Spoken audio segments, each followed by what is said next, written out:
Advocate Anjali Awasthi को police ने गिरफ्तार कर लिया और इस गिरफ्तारी के पीछे एक बहुत बड़ा षड्यंत्र छिपा हुआ है, जिसे चंद्रभान ठाकुर ने बारीकी से बुना है। चंद्रभान ने एक पुलिस अधिकारी को भारी रकम देकर अपने पक्ष में साजिश रची। उसने उस अफसर को लाखों रुपए दिए ताकि वह अंजलि के घर पर पैसे रखवा दे। कुछ ही देर बाद पुलिस वहां छापा मारती है और नकद रकम बरामद करती है। यह दावा किया जाता है कि यह रकम अंजलि ने खुद चंद्रभान ठाकुर से ली है और इसके बदले उसने ऊष्मा को या तो अगवा कर लिया या उसकी हत्या कर दी। यह सुनकर अंजलि के पैरों तले जमीन खिसक जाती है। उसे समझ नहीं आता कि उसके साथ इतना बड़ा खेल किसने और क्यों खेला। उसकी साख, करियर और इज्जत सब एक ही झटके में दांव पर लग जाते हैं। वहीं दूसरी तरफ आरती के घर का माहौल बहुत तनावपूर्ण हो जाता है। परिवार के कुछ लोग हैरान और दुखी हैं, लेकिन कुछ के चेहरों पर छिपी खुशी साफ झलकती है, खासकर आरती के दादा, जो अंजलि से शुरू से ही नफरत करते आए हैं। इस खबर से वे अंदर ही अंदर खुश दिखाई देते हैं। दोस्तों, आपको बता दें कि चंद्रभान ठाकुर का डर अब और बढ़ गया है। उसे यह चिंता सता रही है कि अगर उसके बेटे युवराज की करतूतें दुनिया के सामने आ गईं तो न केवल उसकी इज्जत मिट्टी में मिल जाएगी, बल्कि युवराज इस बार कानून के शिकंजे से बच भी नहीं पाएगा। उसे यह भी मालूम है कि अंजलि जैसी सख्त और ईमानदार वकील उसे किसी कीमत पर नहीं छोड़ेगी, इसलिए वह उसे फंसाने की हर संभव कोशिश में लग चुका है। उधर युवराज ठाकुर ने पद्मा को किडनैप कर एक सुनसान जगह पर बंधक बना रखा है। वह उसे धमकाता है, डराता है और सच बोलने पर जान से मारने की बात करता है। वह उसे मारने ही वाला होता है कि तभी उसकी पत्नी महक का फोन आ जाता है। महक की आवाज़ सुनकर युवराज का ध्यान बंट जाता है और वह अचानक शांत हो जाता है। वह घर जाने की बात सोचता है, लेकिन तभी उसके मन में लालच जाग उठता है।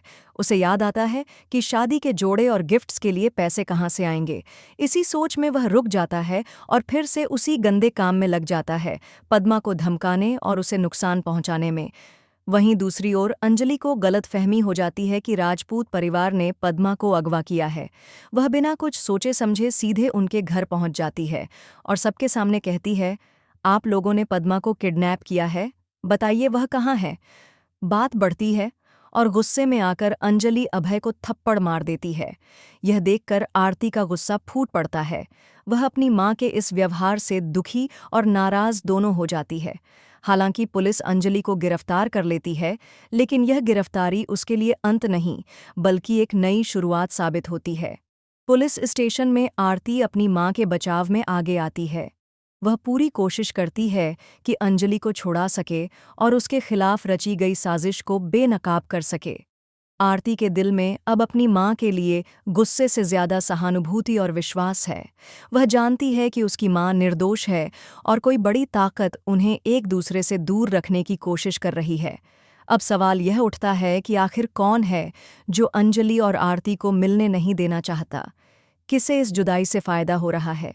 क्या यह सब सिर्फ चंद्रभान ठाकुर की चाल है, या इसके पीछे कोई और भी है जो परछाइयों में बैठकर खेल खेल रहा है?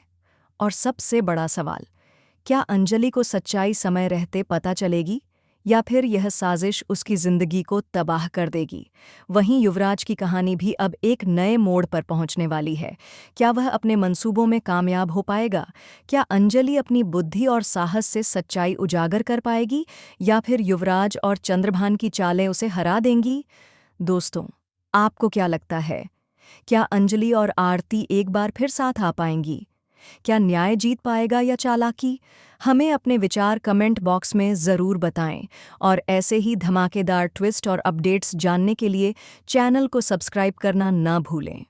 अगली कहानी में मिलते हैं एक और नए रहस्य के साथ।